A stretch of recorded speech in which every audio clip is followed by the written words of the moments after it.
नमो नमः। आप सभी का हार्दिक अभिनंदन। आइए श्री विष्णु पुराण के चतुर्थ अंश के 12वें अध्याय का पाठन आरंभ करते हैं। यदुपुत्र क्रौष्टु का वंश। श्री पराशर जी बोले, यदुपुत्र क्रौष्टु के ध्वजनीवान नामक पुत्र हुआ।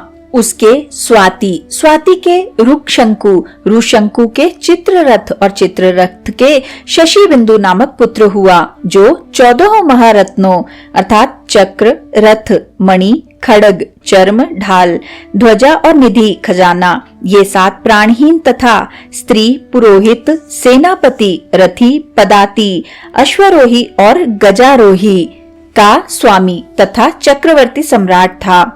शशि बिंदु के 1 लाख स्त्रियां और 10 लाख पुत्र थे। उनमें पृथुश्रवा, पृथुकर्मा, पृथुकीर्ति, पृथुयशा, पृथुजय और पृथुदान, ये 6 पुत्र प्रधान थे। पृथुश्रवा का पुत्र पृथुतम और उसका पुत्र उष्णा हुआ, जिसने 100 अश्वमेध यज्ञ किया था। उष्णा के शितपु नामक पुत्र हुआ।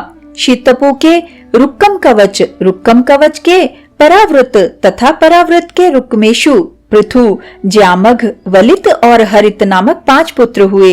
इनमें से ज्यामघ के विषय में अब भी यह श्लोक गाया जाता है। संसार में स्त्री के वशीभूत जो लोग होंगे और जो पहले हो चुके हैं, उनमें शैव्या का पति राजा ज्यामघ ही सर्वश्रेष्ठ है। उसकी स्त्री शैव्या यद्यपि निसंतान थी, तथापि संतान की इच्छा रहते हुए भी उसने उसके भय से दूसरी स्त्री से विवाह नहीं किया। एक दिन बहुत से रथ, घोड़े और हाथियों के संघट्ट से अत्यंत भयानक महायुद्ध में लड़ते हुए उसने अपने समस्त शत्रुओं को जीत लिया। उस समय वे समस्त शत्रुगण पुत्र, मित्र, स्त्री, सेना और कोष आदि से हीन होकर अपने अपने स्थानों को छोड़कर दिशा विदिशाओं में भाग गए।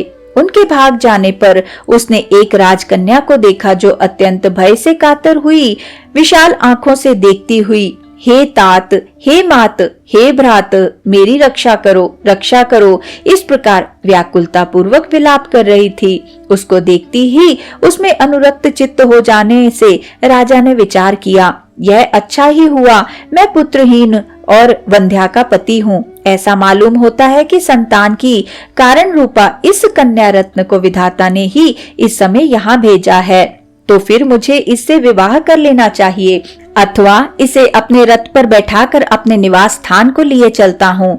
वहाँ देवी शैव्या की आज्ञा लेकर ही इससे विवाह कर लूंगा। तदनंतर वे उसे रथ पर चढ़ाकर अपने नगर को ले चले। वहाँ विजयी राजा के दर्शन के लिए संपूर्ण पूर्ववासी सेवक, कुटुंबी जन और मंत्री वर्ग के सहित महारानी शैव्या नगर के द्वार पर आई हुई थी। उसने राजा के वाम भाग में बैठी हुई राजकन्या को देखकर क्रोध के कारण कुछ कांपते हुए होठों से कहा, हे अति चपल चित्त, तुमने रथ में यह किसे बिठा रखा है? राजा को भी जब कोई उत्तर न सूझा तो अत्यंत डरते डरते कहा, यह मेरी पुत्रवधू है। तब शैव्या बोली, मेरे तो कोई पुत्र हुआ नहीं है और आपके दूसरी कोई स्त्री भी नहीं है, फिर किस पुत्र के कारण आपका इससे पुत्रवधू का संबंध हुआ? श्री पराशर जी बोले, इस प्रकार शैव्या के ईर्ष्या और क्रोध कलुषित वचनों से विवेकहीन होकर भय के कारण कही हुई असंबंध बात के संदेह को दूर करने के लिए राजा ने कहा, तुम्हारे जो पुत्र होने वाला है उस भावी शिशु की मैंने यह पहले से ही भार्या निश्चित कर दी है। यह सुनकर रानी ने मधुर मुस्कान के साथ कहा, अच्छा ऐसा ही हो, और राजा के साथ नगर में प्रवेश किया। तदनंतर पुत्र लाभ के गुणों से युक्त उस अति विशुद्ध लग्न होरांशक अवयव के समय हुए पुत्र जन्म विषयक वार्तालाप के प्रभाव से गर्भ धारण करने के योग्य अवस्था न रहने पर भी थोड़े ही दिनों में शैव्या के गर्भ रह गया और यथा समय एक पुत्र उत्पन्न हुआ। पिता ने उसका नाम विदर्भ रखा और उसी के साथ उस पुत्रवधू का पाणिग्रहण हुआ। उससे विदर्भ ने क्रथ और कौशिक नामक 2 पुत्र उत्पन्न किए। फिर रोमपाद नामक एक तीसरे पुत्र को जन्म दिया, जो नारद जी के उपदेश से ज्ञान विज्ञान संपन्न हो गया था। रोमपाद के बब्रू के ध्रुति के कौशिक और कौशिक के चेदी नामक पुत्र हुआ, जिसकी संतति में चैत्य राजाओं ने जन्म लिया। ज्यामक की पुत्र वधु के पुत्र कृत के कुंती नामक पुत्र हुआ। कुंती के धृष्टि, धृष्टि के निद्रुति, निद्रुति के दशारह, दशारह के व्योमा, व्योमा के जीमुत, जीमुत के विकृति, विकृति के भीमरथ, भीमरथ के नवरथ, नवरथ के दशरथ, दशरथ के शकुनी, शकुनी के करम्भी, करम्भी के देवरात, देवरात के देवक्षत्र, देवक्षत्र के मधु, मधु के कुमार वंश, कुमार वंश के अनु, अनु के राजा पुरुमित्र, पुरुमित्र के अंशु और अंशु के सत्वत नामक पुत्र हुआ और सत्वत से सात्वत वंश का प्रादुर्भाव हुआ। हे मैत्रेय, इस प्रकार ज्यामक की संतान का श्रद्धा पूर्वक भली प्रकार श्रवण करने से मनुष्य अपने समस्त पापों से मुक्त हो जाता है। इसी के साथ आज के इस सुंदर पाठन को हम यहीं पर विराम देते हैं और अगले अध्याय के पाठन के लिए हमारे साथ फिर से जुड़िएगा। आइए विष्णु जी के इस सुंदर मंत्र से आज के पाठन का समापन करते हैं। ओम नमो भगवते वासुदेवाय। ओम नमो भगवते वासुदेवाय।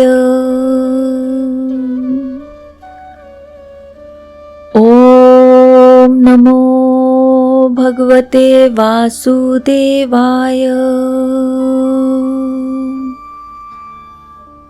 ओम नमो भगवते वासुदेवाय।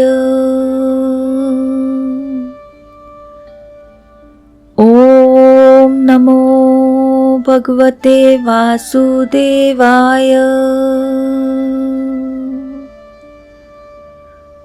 ओम नमो भगवते वासुदेवाय।